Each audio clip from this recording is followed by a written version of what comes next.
Hello friends, সকলে কেমন আছো?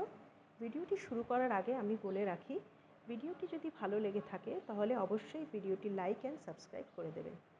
চলুন তাহলে শুরু করা যাক। আমি আজ রোজা বলে ফিল্মটি নিয়ে কিছু বলবো।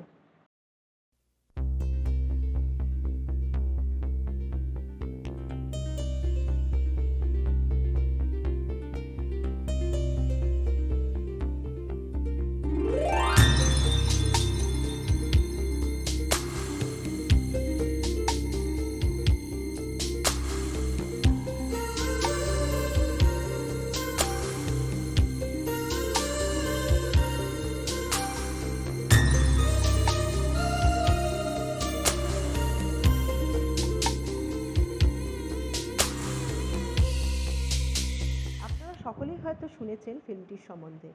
এই ফিল্মটি 15 আগস্ট 1992 সালে রিলিজ হয়। ডাইরেক্টর মণিরত্নম তৈরি করেছেন এই ফিল্মটি। এটি একটি Tamil language base romantic thriller film. ফিল্মটিতে অরবিন্দ স্বামী ও মধু বলে মেয়েটি নায়ক নায়িকার রোল প্লে করেছেন।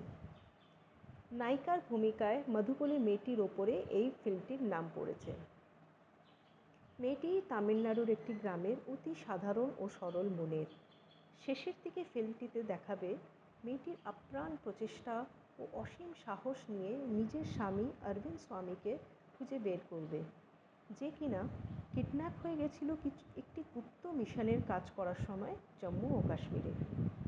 চলুন আরও কিছু বলা যাক। কাশ্মীরের প্রাকৃতিক সৌন্দর্য দেখে মনে হয় না এক ছুটে চলে যাই ওখানে, কিংবা পাখির মতো ডানা মেলে উড়ে যাই বরফে ঢাকা পাহাড় পর্বত গাছপালা। আহা, কি সুন্দর দৃশ্য! আমি গেছি বেড়াতে শীতকালে, সে এক অদ্ভুত অনুভূতি। স্বর্গ বোধহয় একেই বলে। তোমরা কে কে গেছো কাশ্মীর ঘুরতে আমাকে জানাও কমেন্ট বক্সে।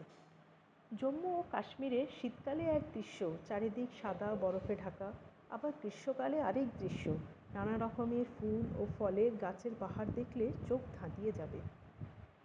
চলো, অনেক কথা বলা হলো, এবার আমার যাওয়ার পালা। তোমরা সকলে ভালো থেকো। আমি আবার ফিরে আসবো আরও নতুন ভিডিও নিয়ে। টাটা।